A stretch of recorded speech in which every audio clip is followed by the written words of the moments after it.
लासलगाव शहरामध्ये गेल्या अनेक वर्षांपासून हिंदू मुस्लिम बांधव गुण्यागोविंदाने राहत असताना काही समाजकंटकांकडून जातीय सलोखा बिघडवण्याचा प्रयत्न केला जात असल्याचं समोर आलंय. 1 मार्च 2026ला झालेल्या एका वैयक्तिक वादाचं रूपांतर जातीय संघर्षात करण्याचा प्रयत्न काही विघ्नसंतोषी लोकांनी केला असून या प्रकरणी दोषींवर कडक कारवाई करण्याची मागणी आता जोर धरू लागली आहे.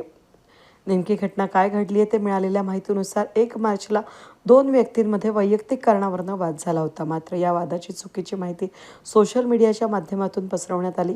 यामुळे संभ्रम निर्माण होऊन मोठ्या संख्येनं लोक लासलगाव पोलीस ठाण्याच्या परिसरात जमा झाले.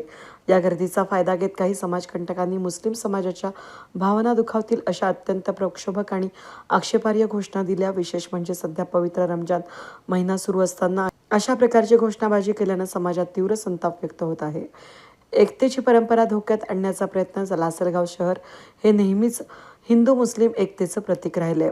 हिंदू सण रामनवमी असो किंवा हनुमान चालीसा पठण असो, मुस्लिम बांधवांकडून पाणी आणि सरबत वाटप करून हिंदू बांधवांचं स्वागत केलं जातं.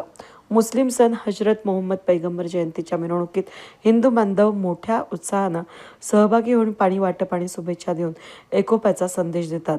अशी भक्कम सामाजिक वीण असतानाही गेल्या काही महिन्यांपासून काही ठराविक लोकांमुळे शहरात जातीय दंगल घडवण्याचं षडयंत्र रचलं जात असल्याचा आरोप निवेदनामध्ये करण्यात आलाय. या घटनेचा व्हिडिओ सोशल मीडियावर मोठ्या प्रमाणात व्हायरल झाला असून यामुळे कायदा आणि सुव्यवस्थेचा प्रश्न निर्माण होण्याची शक्यता वर्तवण्यात येते. वैयक्तिक भांडणाला जातीय स्वरूप देऊन समाजात तेढ निर्माण करण्याच्या आणि प्रक्षोभक घोषणा देण्याच्या समाजकंटकांचा शोध घेऊन तात्काळ त्यावर गुन्हा दाखल करण्यात यावात अशी विनंती निवेदनाद्वारे पोलीस प्रशासनाला करण्यात आली असून यावेळी रमजान महिन्यातील शुक्रवारची पवित्र नमाज असल्यानं बहुसंख्येनं मुस्लिम समाज जमलेला होता. वेद न्यूजसाठी प्रतिनिधी कैलास उपाध्ये, लासलगाव.